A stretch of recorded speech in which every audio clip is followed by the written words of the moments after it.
પોષણ માહ અંતર્ગત આંત્રોલી પીએસસી ખાતે કાર્યક્રમ યોજાયો હતો। છોટાઉદેપુર તાલુકામાં ચાલતા પોષણ માહ અભિયાન અંતર્ગત છોટાઉદેપુર ઘટક 3ના આંત્રોલી સેજાના આંગણવાડીમાં નોંધાયેલ બાળકીઓની આરોગ્યની તપાસ પીએસસી આંત્રોલી ખાતે કરવામાં આવી।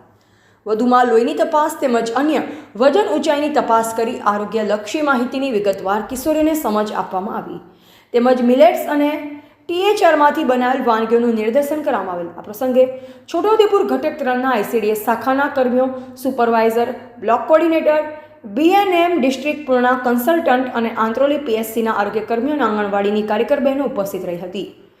બ્યુરો રિપોર્ટ, મધ્ય ગુજરાતનો અવાજ ન્યૂઝ।